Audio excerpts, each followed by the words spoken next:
Hello everyone, कैसे हैं आप लोग। I hope you all are doing well और अच्छी तरीके से तैयारी चल रही है आप लोगों की यहाँ। तो जैसे कि हमने पिछली क्लास में हमने हिस्ट्री शुरू की थी, एंशियंट हिस्ट्री की पहली जो हमने क्लास थी उसमें हमने डिस्कस किया था सोर्सेज के बारे में कि कैसे कैसे हम हिस्टोरिकल सोर्सेज को यूटिलाइज करते हैं और क्या क्या इंफॉर्मेशन हम उससे निकाल पाते हैं। और जो आज की डेट में प्रेजेंट डेट में जो हमारी हिस्ट्री है वो बेसिकली कहाँ कहाँ से डिराइव हुई है। तो उसमें मैंने हर पीरियड की सोर्सेज के बारे में डिस्कस किया था और कितने तरीके की सोर्सेज होती है ये भी मैंने डिस्कस किया था।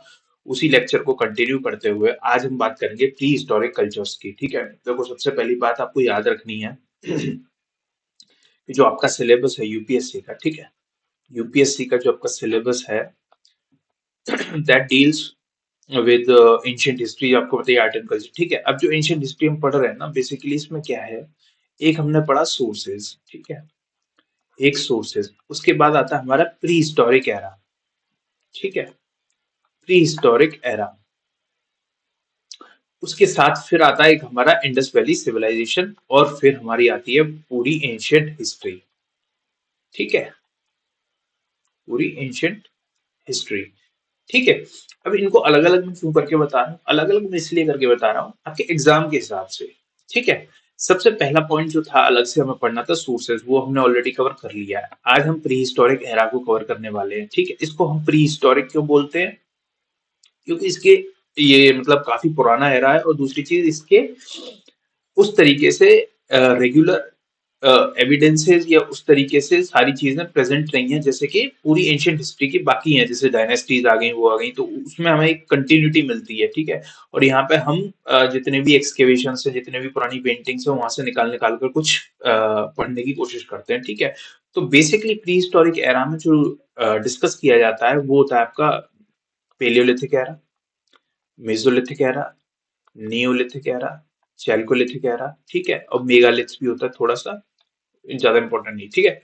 इसके बाद आपका ये प्रोटो हिस्ट्री या आईवीसी, इंडस वैली सिविलाइजेशन, ठीक है। इसमें भी एक प्रॉब्लम ये है कि इसकी भी हम स्क्रिप्ट को क्या कर पाए, डिसाइफर नहीं कर पाए, ठीक है। इसके अंदर हमें बहुत सारी साइट्स मिली हैं, हम उनको स्टडी करते हैं।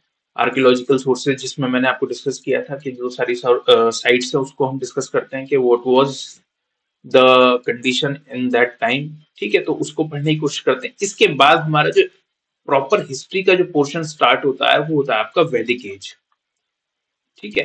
वैदिक एज बोलते हैं इसको, इसको आयरन एज भी बोलते हैं, ठीक है।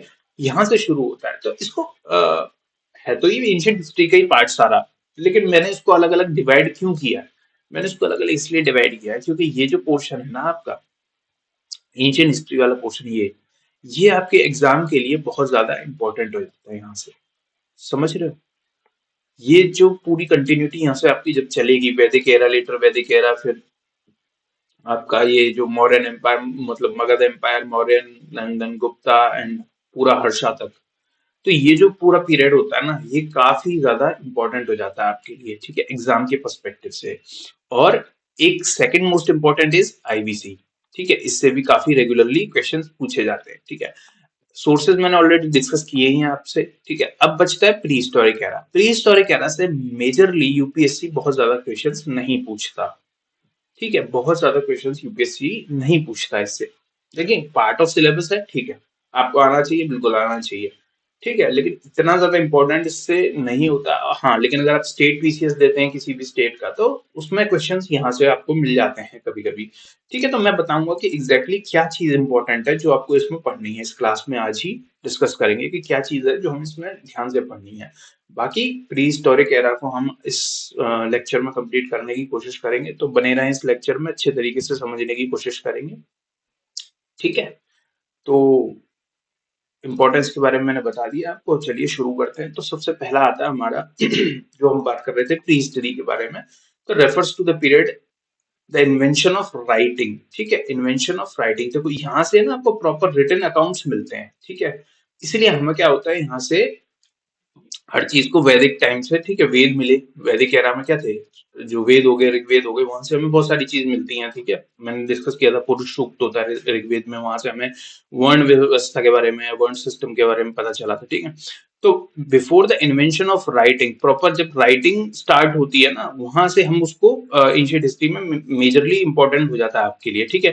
तो उससे पहले का जितना एरा है ना, उसको हम प्री हिस्टोरिक कल्चर या प्री हिस्ट्री बोलते हैं, right. Knowledge about this period is obtained through archaeological evidence, ठीक है। सिर्फ आर्कियोलॉजिकल एविडेंसेस होते हैं, हमारे पास कोई रिटन अकाउंट्स होते नहीं है। इस वजह से हम बहुत ही ज्यादा मतलब एक डिलेमा सा रहता है, काफी चीजें क्लियरली हम इसको डिसाइवर कर लेते हैं, कुछ चीजें रह जाती हैं उस तरीके से। तो क्या हम आर्कियोलॉजिकल चीजें बेसिकली इस प्री हिस्टोरिक पीरियड में हम क्या क्या चीज देखते हैं? टूल्स, पॉटरी, रॉक आर्ट या बोन्स, ठीक है, इस तरीके की चीजें हमें मिलती हैं और उससे हम चीजें समझने की कोशिश करते हैं कि क्या एक्चुअली उस टाइम की सोसाइटी कैसी रही होगी, without having any written accounts of that particular time period. Clear? चलिए, सोर्सेज मैंने आपको बताए ही थे, जितने भी सोर्सेज होते हैं। हम देखो मैंने एक अलग से सोर्सेज आपके साथ डिस्कस कर लिए, अब जल्दी जल्दी इसको करेंगे। आर्कियोलॉजिकल में हमें सबसे इंपॉर्टेंट सोर्सेज कहाँ से मिलता है? बेलन वैली, कहाँ पे है ये? यूपी में, उत्तर प्रदेश में। भीमबेटका बहुत इंपॉर्टेंट है, एमपी में भीमबेटका की केव पेंटिंग्स बहुत इंपॉर्टेंट है, ये आर्ट एंड कल्चर के लिए भी आपके लिए इंपॉर्टेंट हो जाती है, इसलिए इसको मैं अलग से और अच्छे से डिटेल में करूंगा। हंसगी, ये नाम याद रखना, हंसगी कहाँ है? कर्नाटका में, ठीक है। तो यहाँ से हमें क्या मिलते हैं? आर्कियोलॉजिकल एक्सकेवेशंस मिलते हैं।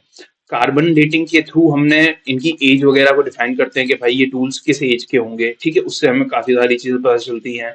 पेलियोबॉटनी और जूलॉजिकल स्टडीज से हमें उस टाइम का एनवायरनमेंट, फ्लोरा, फौना, ये सब हम डिस्कस करने की कोशिश करते हैं या डिसाइफर करने की कोशिश करते हैं। अब देखो, ये छोटा सा एक देख लेते हैं कि पीरियड दिया हुआ है, कब से कब तक का पीरियड है। ये पूरी प्री हिस्ट्री है आपकी, ठीक है, प्री हिस्ट्री, ठीक है। और क्या इसमें इंपॉर्टेंट मटेरियल्स थे, क्या लाइफस्टाइल थी, और साइट्स कौन सी है, ये इंपॉर्टेंट हो जाता है आपके लिए एग्जाम के पर्सपेक्टिव से। साइट्स, पेलियोलिथिक की जब हम बात करते हैं तो देखो कितना हो रहा है ये? 5 lakhs, ठीक है, 5 lakhs बीसी से लेके 10,000 बीसी तक। मतलब सिंपल सी बात है, 10,000 बीसी यहां से हम मेजरली स्टार्ट करते हैं। इससे पहले का जितना आप समझ लो कि सारा क्या है? पेलियोलिथिक कह रहा है, ठीक है। फिर 10,000 से हम चलेंगे कहाँ? 6,000 तक। फिर 6,000 से हम चलेंगे कहाँ? 2,000 तक। और फिर 2,000 से हम लगभग 600 700 बीसी तक, ठीक है। तो 10,000 यहाँ से आप इसको याद कर सकते हो, तो इजी रहता है। मैंने मतलब जिस तरीके से याद किया था, मैं उसी तरीके को बता रहा हूँ कि 10,000 को याद रखो। 10,000 से पहले सारा पेलियो हो जाता है। 10 to 6 हो जाता है आपका मीसोलिथिक। 6 to 2 आपका हो जाता है नियोलिथिक एरा। और 2 से लेके 700 बीसी तक ये हो जाता है आपका लगभग चैल्कोलिथिक, ठीक है। इस तरीके से एरा को हम याद कर सकते हैं, ठीक है। अब सबसे इंपॉर्टेंट बात क्या है? पेलियोलिथिक में क्या है? स्टोन के टूल्स मिलते हैं हमें, ठीक है। और ये रफ होते हैं, ये पॉलिश्ड नहीं है, समझ रहे हो? पॉलिश्ड नहीं है मतलब ऐसे ही उबड़ खाबड़ से टूल्स, जिससे या तो कोई शिकार करते होंगे या उस तरीके की सारी एक्टिविटीज की जाती होंगी, but they were not polished. That means उन रफ स्टोन टूल से हमें ये पता चलता है कि भाई ये जो थे, ये बहुत ज्यादा एडवांस्ड नहीं थे अपने टूल मेकिंग में, राइट। तो बेसिकली लाइफस्टाइल क्या थी? वही हंटर एंड गैदरर की लाइफस्टाइल थी। कहाँ से पता चलता है हमको? भीमबेटका की केव पेंटिंग से, सोन वैली से, और कुरनूल की केव से। यहाँ से हमें जो पेंटिंग्स मिलती हैं, वहां से हमें ये सारी चीजें समझ में आती हैं। तो आपको ये साइट्स, ये देखो ये साइट्स है ना, ये इंपॉर्टेंट है। देखो इनको याद कर लेना कि कौन से पीरियड की कौन सी साइट है, ठीक है। लगभग लगभग 2021 से 22 का पेपर होगा, 2022 का आई थिंक पेपर होगा हरियाणा पीएससी का। उसने इस पेलियोलिथिक को भी 3 पार्ट में डिवाइड करके उसका पूछा कि upper palaeolithic, middle palaeolithic, lower palaeolithic, और साइट्स पूछी डायरेक्ट। तो इतना डीप में जाके उसने क्वेश्चन पूछा था। तो अगर आप स्टेट पीसीएस देने में इंटरेस्टेड हैं, तो आपको ये साइट्स पता होनी चाहिए। यूपीएससी के लिए ये पूरा का पूरा प्री हिस्टोरिक एरा बहुत ज्यादा इंपॉर्टेंट नहीं होता, लेकिन हाँ स्टेट पीसीएस के लिए काफी इंपॉर्टेंट होता है, क्योंकि उनको जो सिलेबस में दे देते हैं वो उनसे पूछ लेते हैं बिना ज्यादा दिमाग लगाए, ठीक है। चलिए, अब बात करते हैं मीसोलिथिक की। मैंने बताया 10,000 से 6,000 में माइक्रोलिथ्स और टाइनी टूल्स। अब देखो यहाँ पर रफ टूल्स थे, अब यहाँ पे थोड़ा सा उन्होंने सीख लिया कि किस तरीके से हमें छोटे टूल, जरूरी नहीं है हमें बड़े बड़े पत्थरों से ही शिकार करने हैं, छोटे छोटे टूल से भी हमारा काम हो सकता है, ठीक है। सेमी नोमैडिक ट्राइब्स थी, फिशिंग करती थी, और यहाँ से हमने क्या किया? देखो, डोमेस्टिकेशन बिगिंस। अब देखो इस पॉइंट को याद रखना, क्योंकि अगर यूपीएससी आपको देगा भी या कोई स्टेट पीसीएस देगा, तो अब वो डायरेक्ट ऐसे क्वेश्चंस नहीं पूछते। अगर आप यूपी का पेपर भी देखोगे तो अब उसने स्टेटमेंट्स में पूछना शुरू कर दिया। तो मीसोलिथिक इज द एज, वो पूछेगा कि the domestication begins in the mesolithic era या domestication begins in the neolithic era. तो आपको पता होना चाहिए कि किस एरा में कौन सी चीज, कोई यूनिक चीज स्टार्ट हो रही है, तो वो आपको याद रखनी है, ठीक है। और इंपॉर्टेंट साइट्स कौन सी है, बागौर, आदमगढ़ और लांगगंज, ठीक है। नेक्स्ट आती है हमारी नियोलिथिक साइट, नियोलिथिक एरा जो आपका 6000 से 2000 बीसी तक चलता है, ठीक है। यहाँ पे आते हैं हमारे अब देखो टूल्स का और क्या हो गया, एडवांसमेंट हो गया, ठीक है। टूल्स अब काफी ज्यादा एडवांस हो गए। यहाँ से हमने पॉटरी भी स्टार्ट कर दी, ठीक है। तो पॉटरी की स्टार्टिंग भी हो चुकी है, और दूसरी चीज टूल्स जो हैं वो ज्यादा पॉलिश्ड होने लगे। सेटल्ड एग्रीकल्चर यहाँ से स्टार्ट होता है। तो कभी भी क्वेश्चन आपसे पूछे कि ह्यूमंस ने एग्रीकल्चर कब, किस एरा से स्टार्ट किया, तो नियोलिथिक एरा से। अगर ऐसा स्टेटमेंट भी आएगा तो ये याद रखना है, ठीक है। डोमेस्टिकेशन ऑफ एनिमल्स, ठीक है, जानवरों को पालना, वो भी इसी पर्टिकुलर एरा से स्टार्ट किया गया। इंपॉर्टेंट साइट्स कौन सी हो जाती हैं, बुर्जहोम, मेहरगढ़, चिरान। अब देखो मैंने आपको बोला कि साइट सारी याद रखनी है, ठीक है। पेलियोलिथिक की, मेसोलिथिक की, नियोलिथिक की, सभी साइट्स आपके लिए इंपॉर्टेंट है। बट अगर मैं इन सब चारों में से भी आपको बोलूं कि किसकी ज्यादा इंपॉर्टेंट है, तो वो है आपका नियोलिथिक एरा। इसकी साइट्स हमेशा याद रखना, क्योंकि मल्टीपल टाइम्स पूछी जा चुकी है, मल्टीपल टाइम्स पूछी जा चुकी है डिफरेंट डिफरेंट एग्जाम्स के अंदर, ठीक है। चाहे वो मेहरगढ़ हो, चाहे वो बुरज़होम हो, चाहे वो चिरांद हो, ठीक है। तो इस तरीके की साइट्स आपको जरूर याद रखनी है। नेक्स्ट आता है आपका चैल्कोलिथिक एरा, ये 2700 बीसी समथिंग। इसमें बेसिकली क्या है, कॉपर। यहाँ पे देखो चैल्कोलिथिक है ना, चैल्कोलिथिक, तो ये है ये कॉपर प्लस स्टोन, ठीक है। अभी तक ये था क्या, ये था हमारा स्टोन एज, इसको बोलते हैं स्टोन एज। स्टोन एज की बात जब करेगा पेलियोलिथिक, मेसोलिथिक, नियोलिथिक, ठीक है। चैल्कोलिथिक में क्या आ गया, स्टोन के साथ साथ कॉपर का भी, एक मेटल का यूज होने लग गया, ठीक है। इसलिए इसको बोलते हैं हम चैल्कोलिथिक एज। अब यहाँ पे क्या, जब कॉपर यूज होने लग गया तो कॉपर टूल्स, अब अंतर समझ में आ रहा है ना कि चैल्कोलिथिक में बहुत सारे बच्चे कंफ्यूज इसी में रहते हैं कि सर मीसोलिथिक में, नियोलिथिक में, कि चैल्कोलिथिक में, समझने क्लियर समझो उसका मतलब, ही उसके नाम से ही समझ में आ रहा है, कॉपर टूल्स।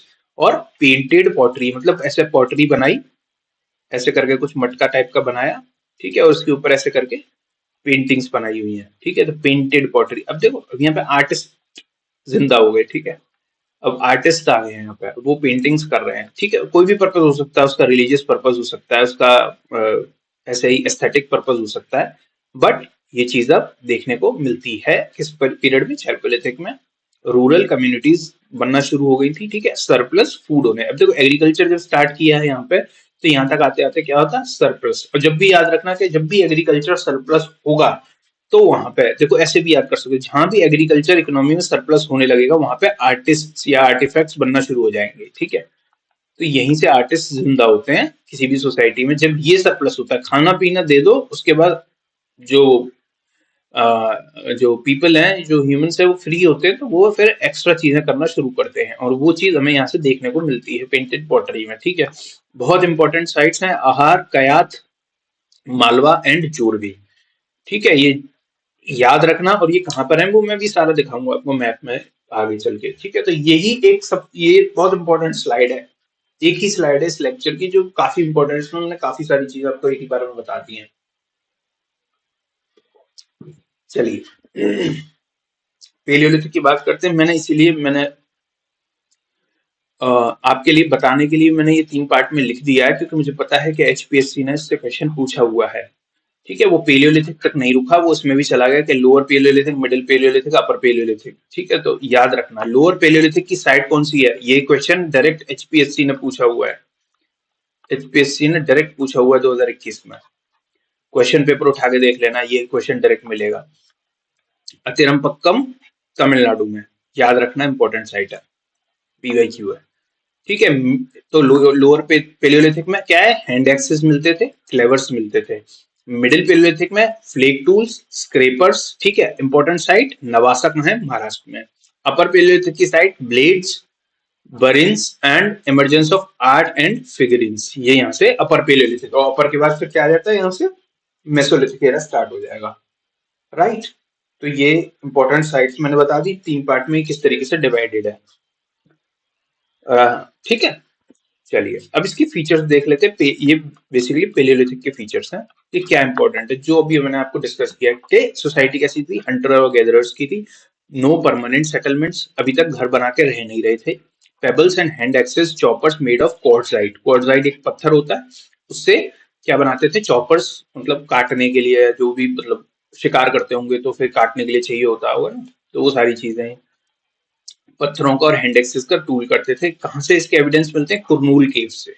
ठीक है, साउथ में कुरनूल केव्स, वहां से इसके एविडेंसेस मिलते हैं। भीमबेड़का केव से, जो मध्य प्रदेश में है, उससे भी, उसकी जो रॉक पेंटिंग्स है वहां से भी इसके एविडेंसेस मिलते हैं। भीमबेड़का में अभी मैं आपको दिखाऊंगा कि कैसे कैसे ऐसे कर करके ऐसे पेंटिंग्स बनाई हुई हैं कि कोई शिकार कर रहा है, कोई डांस कर रहा है, कुछ कर रहा है, तो हंटिंग, डांसिंग, रिचुअल्स, ये सारी भीमबेड़का में भी पता चलती हैं। तो ये दो इंपॉर्टेंट सोर्सेज होती हैं, जहां से हमें पता चलता है। ठीक है, सोन वैली कहाँ पर है, पाकिस्तान के अंदर, नर्मदा वैली और बेलन वैली यूपी के अंदर। ठीक है, ये क्या है, ज्योग्राफिकल स्प्रेड था किसका, पेलियोलिथिक साइट्स का।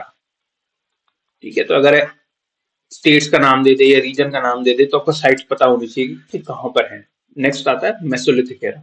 ठीक है, बता दिया आपको मैंने, टाइनी टूल्स, माइक्रोलिथ्स का यूज होता था। एनिमल डोमेस्टिकेशन स्टार्ट होता है, जिससे डॉग्स, कैटल्स, इनको पालना शुरू कर दिया था। सेमी सेडेंटरी लाइफ होती थी। ठीक है, फर्स्ट हट्स, झोंपड़े बनाना शुरू कर दिए थे उसमें रहने के लिए। ठीक है, सीजनल कैंप्स बनाने लग गए थे। Emergence of rock art as cultural expression कहां से पता चलता है, अगेन भीमबेटका और आजमगढ़। जब आपको मैंने सोर्सेज बताए थे पिछले लेक्चर में, तो मैंने आपको बताया था कि भीमबेटका एक बहुत इंपॉर्टेंट आर्कियोलॉजिकल एविडेंस है। क्यों मैंने बताया था, मैं उसका रीजन अब फिर दोबारा से एक बार बताता हूँ कि ये एक अकेली ऐसी साइट है जहां पे पेलियोलिथिक, मेसोलिथिक, नियोलिथिक, सारे टाइम पीरियड्स का क्या मिल जाते हैं, पेंटिंग्स मिल जाती हैं, एविडेंसेस मिल जाते हैं। समझ रहे हैं, इसलिए। और ये हमेशा, और ये एक ऐसी साइट है जो 30,000 ईयर्स तक, लगभग 30,000 साल तक कंटिन्यू रही थी। ठीक है, भीमबेटका। तो उसमें ना में कंटिन्यूटी भी दिखती है, अलग अलग पीरियड में अलग अलग डिफरेंस भी पता चलते हैं कि पेलियोलिथिक से मेसोलिथिक, मेसोलिथिक से नियोलिथिक तक क्या डिफरेंसेस आए हैं, और एक कंटिन्यूटी भी पता चलती है कि सोसाइटी कैसे कैसे बदल रही थी। तो ये एक बहुत इंपॉर्टेंट एविडेंस हो जाता है। और अगर आप घूमने फिरने के शौकीन है, तो I would request you to go to Bhimbetka caves in Madhya Pradesh. ठीक है, इंदौर उज्जैन के पास ही है कहीं पे। ठीक है, तो जरूर जाके लाइव अपनी हिस्ट्री को देखिए, 30,000 साल पुरानी। ठीक है, तो ये इंपॉर्टेंट है। ये हर जगह नाम आएगा, जिस भी पीरियड को मैं डिस्कस करूंगा, भीमबेटका का नाम आएगा ही आएगा। ठीक है, और है आजमगढ़, हड्डियों के और एंटलर टूल्स, मतलब वही शिकार किया और उसके जानवरों के सींग से अपने टूल्स बना लिए, हड्डियों से अपने टूल्स बना लिए, वो सारी चीजें हमें देखने को मिलती है मेसोलिथिक एज में। Again important sites, Bagor Rajasthan के अंदर, लांगंज, लांगनज ये गुजरात के अंदर, और आजमगढ़ एमपी के अंदर। ठीक है, बागोर से हमें क्या मिलते हैं, कैटल डोमेस्टिकेशन के। ठीक है, ऐसे 3 साइट दे देगा, इधर 3 साइट दे देगा, इधर दे देगा कि वहां से क्या एविडेंसेस मिलते हैं, और कहेगा विच of the following is correctly matched. एक गलत दे देगा यहाँ से, एक यहाँ से दे देगा। ठीक है, इस तरीके से क्वेश्चन बना सकते हैं। तो याद करना कि बागौर से कैटल डोमेस्टिकेशन के एविडेंस मिलते हैं, लांगंज से हमें मिलता है ह्यूमन स्केलेटन्स और माइक्रोलिथ्स, आदमगढ़ से हमें मिलता है रॉक शेल्टर्स। ठीक है, गुफाएं बना के उसमें रहा करते थे लोग, एंड हंटिंग सीन्स। हंटिंग, जो मैंने बताया ना, पेंटिंग्स में हंटिंग करते हुए उन्होंने अपनी पेंटिंग्स बनाई हुई थी, उससे पता चलता है कि उस समय के लोग हंटिंग किया करते थे। Next comes Neolithic age. बहुत ज्यादा फास्ट तो नहीं जा रहा मैं, क्योंकि मुझे पता है कि जितना इंपॉर्टेंट है मैं उतना उतना करा रहा हूँ, उससे ज्यादा इस पर्टिकुलर प्री हिस्टोरिक एरा में आता नहीं है। जो इंपॉर्टेंट है वो यही है, और फिर फालतू की चीजें आपको स्टोरीज बताता रहूंगा, उसका क्या मतलब बनता है। ठीक है, इतना टाइम भी आप लोगों के पास नहीं होता। तो मेरा ऑब्जेक्टिव सिर्फ यही है कि जो एग्जाम में पूछा जा रहा है वो बताओ। ठीक है, तो मैं वही चीजें डिस्कस कर रहा हूँ। नियोलिथिक में मैंने आपको बताया एग्रीकल्चर शुरू कर दिया था, वीट, बार्ले एंड राइस। ठीक है, उसके बाद आपका आता है domestication, sheep, goats, cattle, dogs, settled life. ठीक है, सर्कुलर रेक्टेंगुलर हट्स बना के उसमें मड वॉल्स के साथ रहने लगे थे। Pottery handmade, later wheel made. पहले हैंड से पॉटरी बनाई गई, फिर बाद में जो पॉटर्स व्हील होता है ना, जिसके ऊपर घुमाते हैं ऐसे करके, वो घूमता रहता है, और फिर उसके ऊपर पॉटरी की जाती है। ठीक है, एक्सेस एंड एडजेस ये टूल्स होते थे। Burials indicate concept of life after death. ठीक है, जो लोग उस समय पर मर जाते थे उनको दफना दिया जाता था या उनको बरी करते थे, तो उनके साथ में कुछ कुछ क्या बोलते हैं, जिसमें जो ह्यूमन स्केलेटन्स थे उनके साथ में मिलते थे। जैसे ह्यूमंस के साथ में डॉग्स की स्केलेटन्स मिले कि भाई जो मतलब उनका कोई पालतू जानवर होता हो तो वो उसको भी उसके साथ में दफना देते होंगे ताकि ये आफ्टर लाइफ में जाके उसके साथ रहे। उस तरीके का कुछ कॉन्सेप्ट होगा, एग्जैक्टली तो पता ही नहीं क्योंकि रिटर्न अकाउंट्स नहीं है। बट जो चीज समझ में आई है वो यही है। तो इसकी इंपॉर्टेंट साइट क्या है, बुरज़ाहोम इंपॉर्टेंट साइट है। Pit dwelling dogs buried with humans, ये यहाँ से मिलता है बुरज़ाहोम से। ठीक है, तो ये था हमारा नियोलिथिक एरा। इंपॉर्टेंट साइट्स देख लेते हैं इसकी। ये है हमारा मेहरगढ़ जो आपका बलूचिस्तान में पड़ता है। ठीक है, तो वो इवेंचुअली पाकिस्तान का ही पार्ट है, तो पहले इंडिया का ही पार्ट था। तो मेहरगढ़ जो साइट है ये सबसे सबसे जैसे आपका ये है ना आज की डेट में, अगर मैं इंडिया का इस तरीके से थोड़ा सा रफ स्केच बनाने की समझाने की कोशिश करता हूँ। ठीक है, तो यहाँ पे कहीं पे आपका ये पाकिस्तान पूरा ये वाला जो रीजन है, तो ये बलूचिस्तान यहाँ पर कहीं पे मेहरगढ़ है। तो आप देख लो यहाँ पर ये है मेहरगढ़।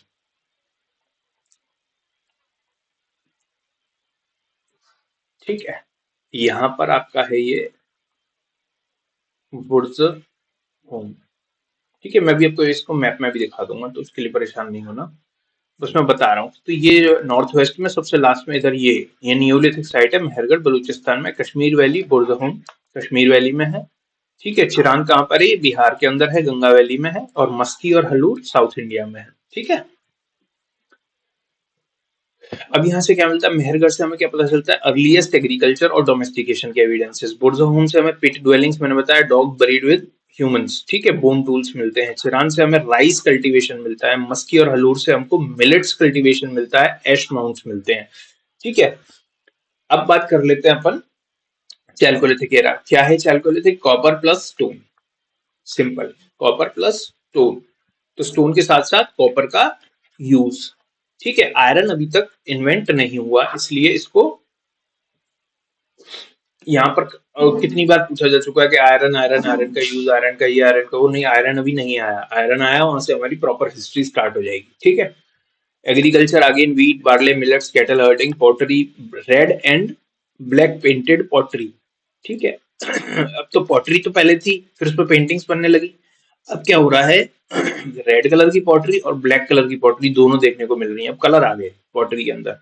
ठीक है, तो किस तरीके से सोसाइटी फ्लरिश करती है वो भी ये सारी चीजें इंडिकेट करती हैं। कहाँ देखने को मिलता है, मालवा कल्चर, जोरवे कल्चर महाराष्ट्र में।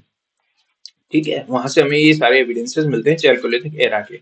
Limited copper uses mainly for ornaments and small tools. ठीक है, कॉपर का यूज लिमिटेड था, किसके लिए, बेसिकली ऑर्नामेंट्स बनाने के लिए और छोटे छोटे टूल्स बनाने के लिए यूज किया जाता था। Beads, shells, semi precious stones. ठीक है, स्टोन्स का तो आपको आज भी पता है ना, लोग कितना शौक से पहनते हैं कि पन्ना पहन लिया कि हीरा पहन लिया। उस समय भी मतलब सेमी प्रेशियस स्टोन्स जो हुआ करते थे उनको, उनकी बीड्स या उनको पहनने का या उनका ट्रेड था, वो सारे काम तब भी हुआ करते थे, right. Pottery and goods buried with dead. ठीक है, ये मैंने बताया कि बरियल के एविडेंसेस मिलते हैं कि भाई सामान भी उनके साथ दफना दिया जाता था। That shows that they believed in life after death, कि ये सारा सामान उनको बाद में काम आ जाएगा। ठीक है, चैल्कोलिथिक की अब हम साइट्स के बारे में बात करते हैं। आहार बनास राजस्थान में, बनास रिवर के किनारे पे मिलती है ये आहार कल्चर, वहां से मिलता है। ठीक है, गिलून और आहार ये दो साइट्स हैं। Black and red ware pottery मिलती है, कॉपर टूल्स मिलते हैं। कयाथ कल्चर एमपी के अंदर है। ठीक है, इसमें क्या है, basically Chalcolithic tools, animal bones. Malwa culture भी एमपी में है, इंपॉर्टेंट साइट है नावदतोली। ठीक है, रेक्टेंगुलर हाउसेस देखने को मिलते हैं यहाँ पर और पेंटेड पटरी देखने को मिलती है। जोरवे कल्चर बताया मैंने महाराष्ट्र में। साइट्स कौन कौन सी हैं, इनाम गांव और दाइमाबाद। सरप्लस एग्रीकल्चर यहाँ से देखने को मिलता है। इरिगेशन देख रहे हो, इरिगेशन उस समय से इरिगेशन की हमें फैसिलिटी देखने को मिलती है। ब्रॉन्ज राइनोसोरस कहाँ पे देखने को मिलता है हमें, दाइमाबाद में। तो ये इंपॉर्टेंट साइट्स हैं बेसिकली आपके एग्जाम के पर्सपेक्टिव से जो इम्पोर्टेंट है। ठीक है, और इनकी क्या क्या फीचर्स थे वो मैंने आपसे ऑलरेडी डिस्कस कर दिए हैं।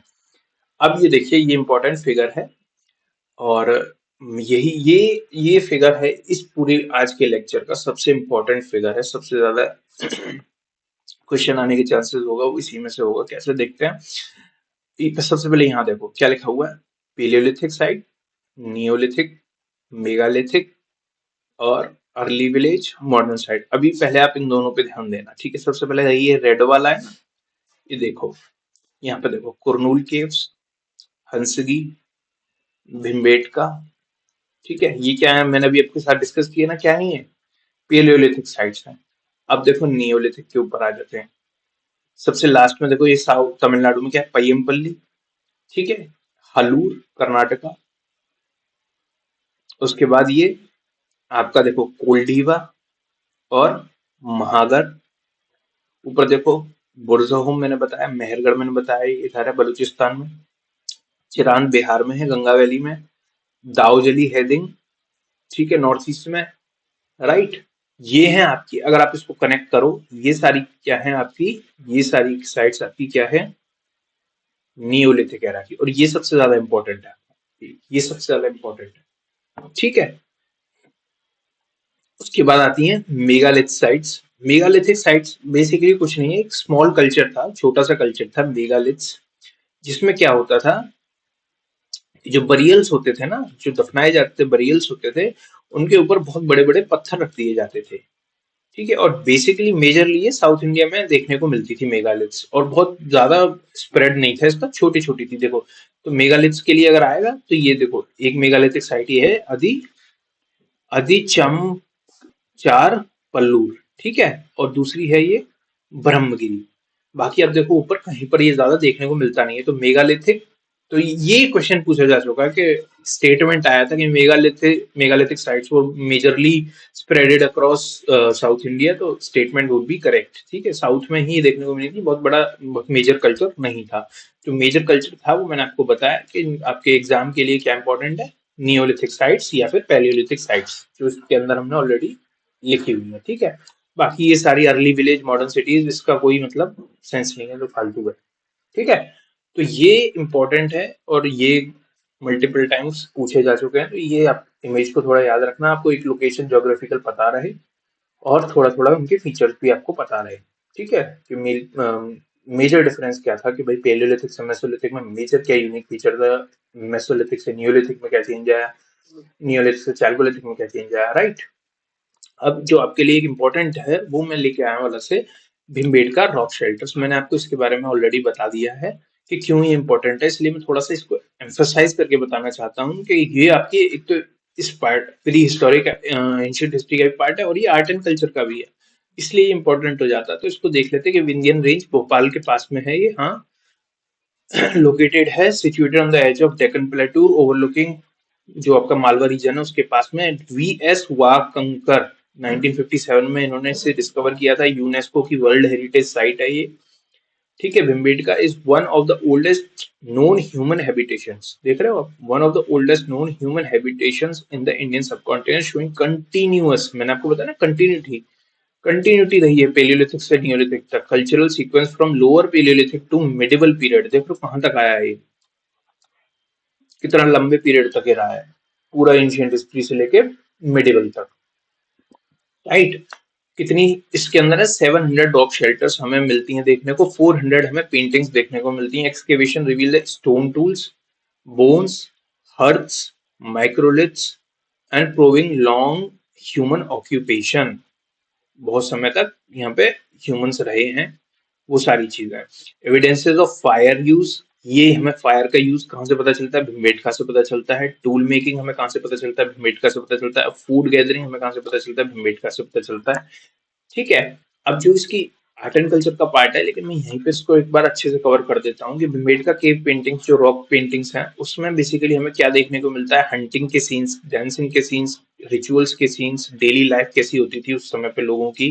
कलर्स इसके अंदर नेचुरल यूज किए गए हैं, नेचुरल मिनरल्स है, रेड कलर और व्हाइट कलर और येलो कलर, ये तीन कलर से इन्होंने पेंटिंग्स बनाई हुई हैं। Represent early symbolic and aesthetic expression of humans, ठीक है, बहुत अर्ली जो एक्सप्रेशंस थे ह्यूमंस के उनको यहाँ पर दिखाया गया है। थीम्स क्या थे भीमबेटका जो रॉक पेंटिंग्स होती थी उसमें? पेलियोलिथिक में देखो हमें क्या देखने को मिलता है, एनिमल फिगर्स, ठीक है, हंटिंग के सीन्स। मेसोलिथिक में हमें सोशल गैदरिंग देखने को मिलती है, डांसिंग के सीन देखने को मिलते हैं। चैल्कोलिथिक में देखने को मिलता है डोमेस्टिकेटेड एनिमल्स और एग्रीकल्चर हिंट। अब ये देख रहे हो आप, मैंने आपको बोला ना कि कंटिन्यूअस साइट रही है ये ह्यूमन हैबिटेशन की, लेकिन हर चीज में हर पीरियड में अलग अलग हमें कुछ यूनिक फीचर्स मिलते हैं। तो पेलियोलिथिक के यूनिक फीचर्स मेसोलिथिक के हैं, चैल्कोलिथिक टाइम पीरियड के, वो मैंने इसमें यहाँ पे लिख दी है, ठीक है। कल्चरल वैल्यू क्या थी इसकी, देखो, establish link between pre history से proto history phase of Indian history, ठीक है, प्री हिस्टोरिक एरा से प्रोटो हिस्ट्री तक, आईबीसी तक, और आईबीसी से आगे की, उसमें हमें एक कंटिन्यूटी देखने को मिलती है, एक लिंक देखने को मिलता है, ताकि हम समझ पाए कि लेटर ऑन किस तरीके से सोसाइटी ने डेवलप किया, किस तरीके से सोसाइटी चेंज हुई है। Demonstrates the continuity of human creativity, obviously बात है, and interaction with nature considered the earliest evidence of art। ये है यहाँ पे भिम्बेटका हमें क्या बताती है, earliest evidence of art in India comparable to Lascaux in France and Altamira in Spain. ये वहाँ की केव पेंटिंग्स हैं और काफी फेमस साइट्स हैं, तो उससे कंपेयर करते हैं हम कि ये इंडिया के लिए क्या थी। ये भी उसी का एक एग्जांपल है कि जैसे वहाँ की जो पुरानी साइट्स हैं उससे जब हम वहाँ की पुरानी आर्ट से कंपेयर करते हैं तो इंडिया की जो अर्लीस्ट आर्ट देखी जाती है वो हमें भिम्बेटका में देखी जाती है। ये देखिए भिम्बेटका केव पेंटिंग्स की मैंने आपके लिए इमेज लेके आया हूँ, देखो आपको दिख रहे हैं यहाँ पे ये इमेजेस, देखो ये जानवर बनाए हुए इस तरीके से, ठीक है, एनिमल फिगर्स बनाए हुए हैं। ऐसे ये केव है, केव की ये जो दीवार है इसके अंदर ये देखो पूरी पेंटिंग्स की हुई है इस तरीके से, ठीक है, अलग अलग सीन्स डिपिक्ट किए हुए हैं। ये देखो एक ये ह्यूमन है इस तरीके से जानवर के ऊपर बैठा हुआ है, ठीक है, तो ये इससे अंदाजा लगता है कि इस तरीके के जानवर एग्जिस्ट करते थे वहां पर, ठीक है। ये देखो ये एक ह्यूमन है, ये एक सीन बनाया हुआ है, ठीक है, एक ये सीन है, ठीक है, कि इसके हाथ में एक कोई टूल है, राइट। थोड़ा ध्यान से देखने की कोशिश करना तो वो समझ में आएगा। तो ये थी हमारी बेसिकली भीमबेटका की केव पेंटिंग्स, राइट।